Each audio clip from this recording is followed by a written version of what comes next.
In addition to Senator McCain's own record of being anti-regulation, there are also the lobbyists who work for him, who have themselves lobbied for the deregulation of this banking industry and gotten rich off of it. The New York Times, aforementioned, reporting this morning that the McCain campaign manager, Rick Davis, was paid more than $30,000 a month, or $1.8 million over 5 years, to be president of an advocacy group with the deceptive name of the Home Ownership Alliance, which defended the mortgage giants, Fannie Mae and Freddie Mac, against stricter government regulations, according to current and former officials. What did the mortgage giants buy with that nearly $2 million they paid Davis? In a word, access.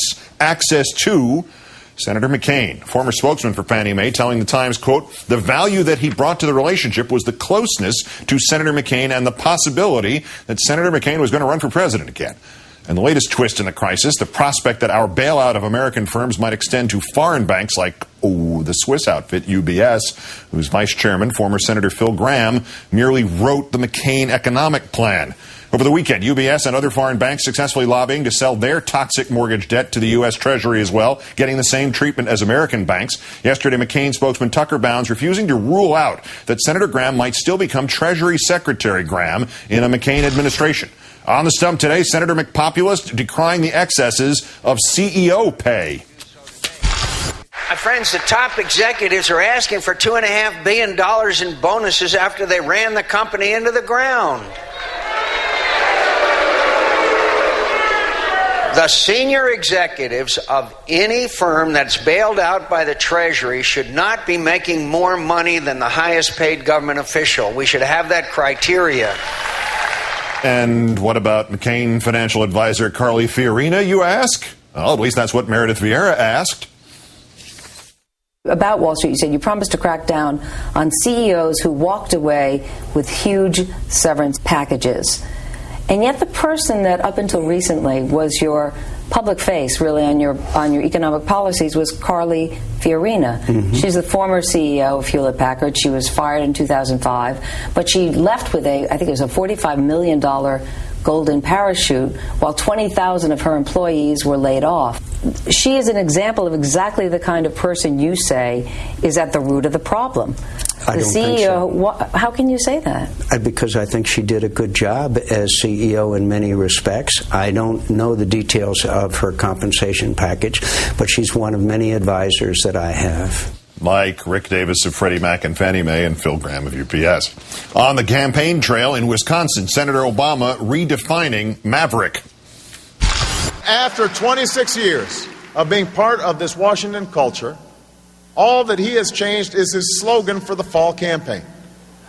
And the people in charge of that campaign prove that if we elect John McCain, it's not a team of mavericks we'll be sending to the White House. It's a team of lobbyists.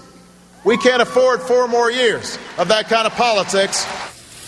Let's turn now to CNBC's chief Washington correspondent, John Harwood, also, of course, political writer with the New York Times. Good evening, John. Hey, Keith. You interviewed Senator McCain over the weekend. When you asked him about the lobbying that Rick Davis had done for Fannie Mae and Freddie Mac, he said the quote was, "My campaign manager has stopped that, has had nothing to do with it since, and I'll be glad to have his record examined by anybody who wants to look at it." Obviously, somebody did, your colleagues at the Times, and the McCain campaign's response today that the Times is not a journalistic organization by any standard. This goes kind of beyond working the refs, as John Alter just pointed out. This is accusing the refs of fixing the game.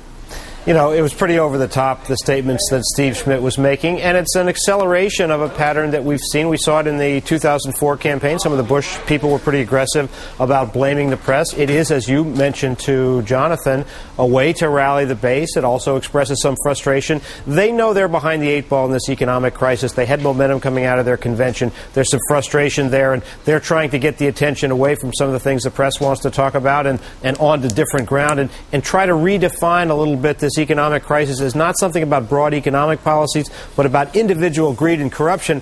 The problem, of course, is that you've got some of McCain's advisors who are involved in the same activities that he's condemning. And to that point, Rick Davis, who claims now that he didn't lobby per se for Fannie Mae or Freddie Mac for the nearly $2 million that he got. He merely ran the lobbying organization.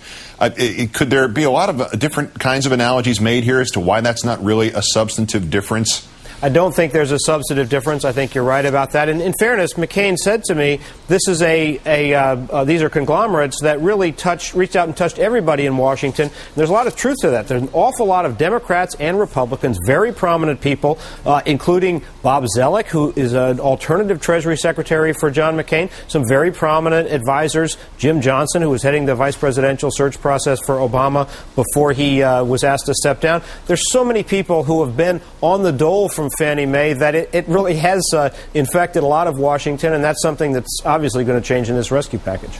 Is this economic crisis meltdown, whichever terminology you prefer, creating a real problem for Senator McCain, and that the day jobs and the former jobs of his campaign associates, Mr. Davis, Senator Graham, Ms. Fiorina, are being scrutinized as perhaps they should be? Yes, and Keith, it's really bigger than that, though. It's that Barack Obama knows that this crisis helps him make the case that the economic policies of this unpopular incumbent Republican have not worked. So he can afford to be calmer, be more presidential, try to be reassuring. John McCain knows that the wind is right in his face. He's trying to fight through it, shift away from broad economic policies toward individuals, and to try to raise doubts about Barack Obama personally. That's an important part of it. And what saves that negative momentum for the senator at this point, Senator McCain, that is? Friday's debate being about foreign policy and not the economy, is that the luck of the draw here for him? Yes, that is John McCain's turf, although we know that the economy is going to come up in that debate. But I think at the end of the day, John McCain is counting on the fact that swing voters are going to look at John McCain, look at Barack Obama, and decide that it's too risky to go with the new guy who's inexperienced. And Barack Obama is trying to reassure people that it's not so risky.